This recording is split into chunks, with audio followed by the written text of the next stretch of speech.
Hey everybody, Todd Sled, CincySoftball.com, hanging out here on a Wednesday night, doing some BP with the I think some of the best players in the country, even though there are some guys that I know, but good players from all over the country in the conference. Mr. Bellamy here, been around the game a long time. Looking forward to another year at the Double-A level, from what I understand. But what I'd like to do is get some kind of insight from you. Is what do you do in the wintertime to prepare for the next season? I mean, how do you take care of yourself? What do you mentally think about? And what gets you ready towards the door? Obviously, the first thing everybody does, I think, is hit the gym. Me, it's hard for me to do with the kids, but I try. And it's hard to find time now. I mean, whether you brave it like Rocky does at 5 a.m. or you go there after the kids go to bed, but you always try to find some time to do that.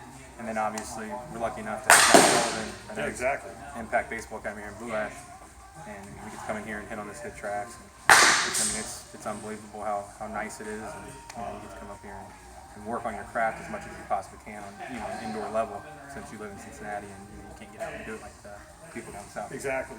Well, I think you said a key word is working on a craft. And that's so a lot of people ask, how do players elevate and get to that level? You've got to work at this.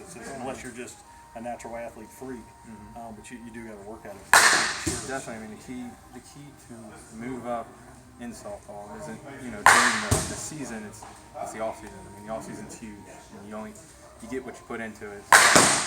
And I mean, that's a testament for anything, but in softball especially, I mean, you gotta put in some work when other people aren't. You want to be better than the opponent you're going to play. So that's the whole goal. Absolutely. That's what I try to stress to the guys that I'll be coaching with. Everybody's pretty much got the same talent. You just got to outcompete them. That's what it is. Just outcompete them. That's all you got to do. Getting a batting cage in the wintertime, what are you looking to do? What are you trying to accomplish in the wintertime? I mean, the ball's coming in. It's always a strike. It's not anything fancy. I try to work on the placement of where I'm hitting. I'll work on the backside. I'll work on the middle. Work on pulling it. I'll try to cut it. Then I'll work on trying to lift it to hit home runs.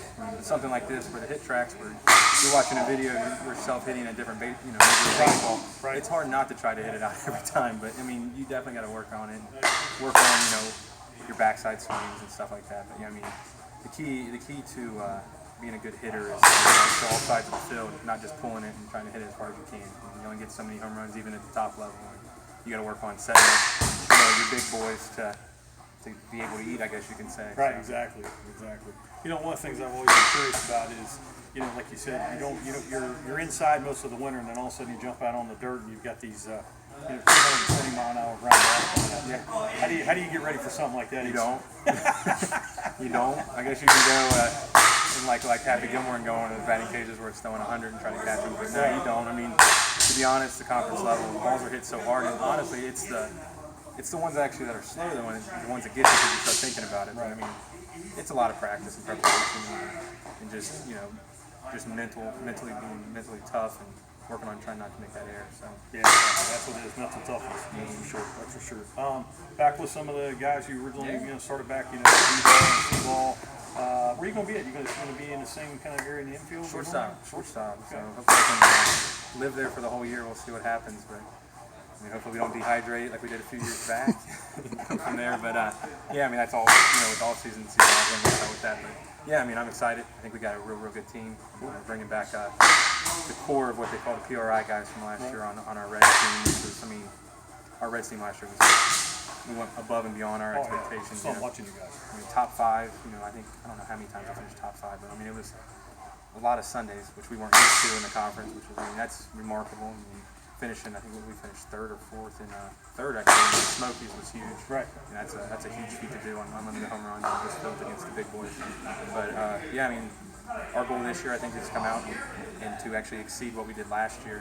And I think we picked up some good players, from around the country that we've known and played against. And I think we got a good team set to actually exceed that expectation and to win the Double-A, which is the ultimate goal. Cool. Well, I'll definitely be watching you guys as much as we can. We might even sneak in there a little bit and play some conference ball. See what happens. We'll try to pick up some moves this year. All right, Bells, appreciate it. Hey, one of the other things too is about Bells is you see him at the ballpark. You got any questions? You young players, he's always open to. Always open for questions. Give you some tips and advice. Hit me up on Facebook, anything like that. So. always happy to answer questions. Cool. Thanks, buddy. Appreciate it. Thank you. Get back soon.